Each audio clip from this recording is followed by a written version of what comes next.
En el caso de Estados Unidos, que es el caso puntual que estamos viendo ahora y ante la expectativa de la última reunión del año de la Reserva Federal, pues en su momento crítico y clave empieza en el 2008, ¿verdad? Con una crisis fuerte, con una situación que cambia todo el sistema económico. Que si ustedes se trasladan a los reportes financieros de esa época y a los datos que manejaba la Reserva Federal en el 2008 en proyección a lo que es el 2015, pues obviamente no están del todo ajustados, pero sí tenían como una meta entre 2015 y 2016 que la situación financiera se resolviera un poco más para poder empezar ese incremento en las tasas de interés.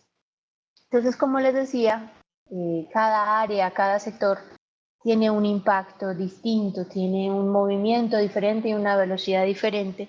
Y en este caso hay un factor determinante en la Reserva Federal y es la tasa de empleo, que está teniendo un nivel bastante aceptable y con un crecimiento mucho mayor. En ese caso, lo que podemos ver es que las variables y las condiciones que necesita Estados Unidos para poder recuperarse y para poder mostrar que justificar aún más que es necesario un incremento de las tasas, pues vislumbrarse de una forma mucho más sólida. Sin embargo, pues la tasa de inflación aún no logra convencer del todo a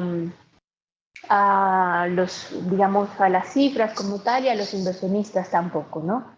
En este caso, una inflación que normalmente es un problema cuando estamos hablando de un ciclo económico donde estamos en una recuperación, en un crecimiento fuerte, pues en este caso sí se requiere para hacer la confirmación del incremento en el consumo y en la mejora de las condiciones económicas internas para Estados Unidos. Vamos a revisar un poquito. Estuve mirando en enero de este año, yo hacía una charla y tratábamos de encontrar las diferentes variables, ¿cierto? Y tratábamos de ver un poco qué era o cuáles eran esas situaciones fuertes y complicadas que sin ninguna duda iban a generar un problema en la economía, digamos, o en el manejo del mercado durante todo el año. En enero de este año había hecho una charla y hablábamos sobre el primer trimestre del 2015.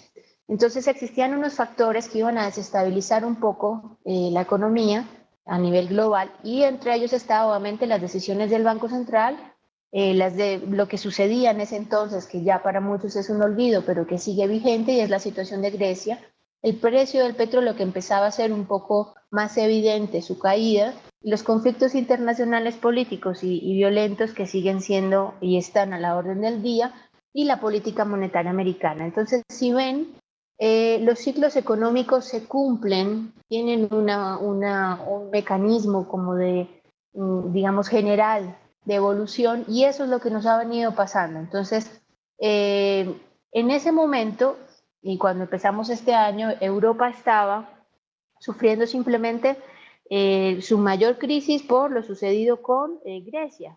Casi hablaba de la salida euro, no sé.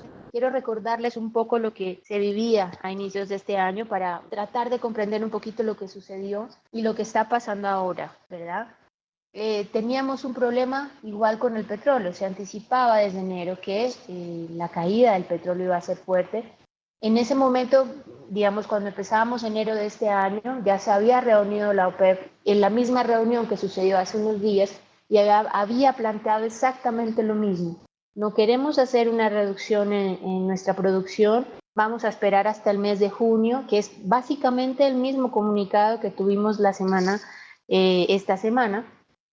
anterior, perdón, y que si ven claramente muestra que no existe todavía la voluntad para que los países productores se tornen, digamos, al igual en la mayoría y que decidan aminorar esa creciente oferta que obviamente ha estado generando pues el descenso en el crudo y que va a seguir generando este descenso.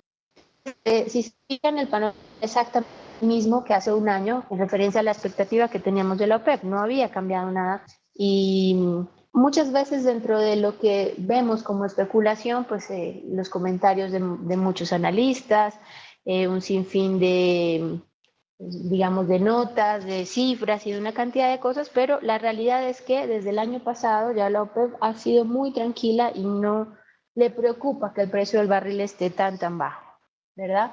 Teníamos otro factor y eran los conflictos internacionales y los conflictos bélicos que estábamos viviendo. Teníamos problemas en referencia a la situación que se vivía con Rusia, no sé si la recuerdan, que igual sigue siendo muy crítica ahora. Los grupos extremistas de Medio Oriente continuaban o seguían en sus procesos bélicos y violentos. Había una especulación en mayo en referencia a que el Reino Unido podría solicitar una salida de la Unión Europea y ese tipo de cosas. Y esto sigue y continúa y la tendencia sigue igual y los mercados siguen igual. Otra vez el tema más importante del año, que era la política monetaria americana, y se especulaba que la fecha iba a ser desde ya el segundo semestre del año, ¿cierto? Entonces, un evento que va a ocurrir la siguiente semana ya estaba planeado y todo el mundo sabía que solamente iba a suceder en el segundo semestre del 2016.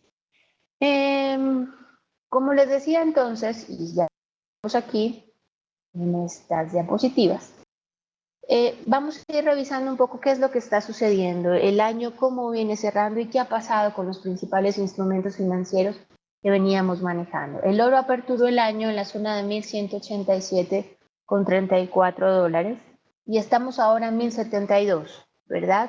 Vemos que la caída de este metal ha sido bastante fuerte y no solamente durante el año, sino que viene de un periodo muy atrás, ¿cierto? Luego de unos máximos muy fuertes en el año 2010 y desde ahí venimos. Entonces, si ustedes trazaran, y vamos a ir ahorita a los gráficos, todas las vamos ahora directamente en una plataforma, si ustedes trazaran un Fibonacci acá, se encontrarían en una zona bastante interesante que es la que vamos a manejar. Si ven en el año, pues el perfil siempre fue muy bajista.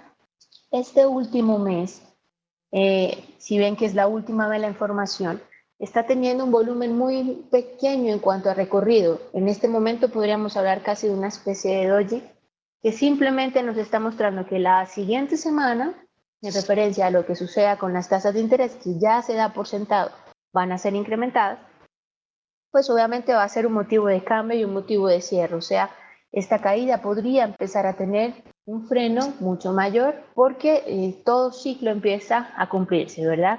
Hay una premisa que es que nada sube para siempre y nada cae para siempre, que a veces parece muy sencilla, pero que al aplicarla al momento de mercado que uno vive, pues obviamente tiene mayor complicación.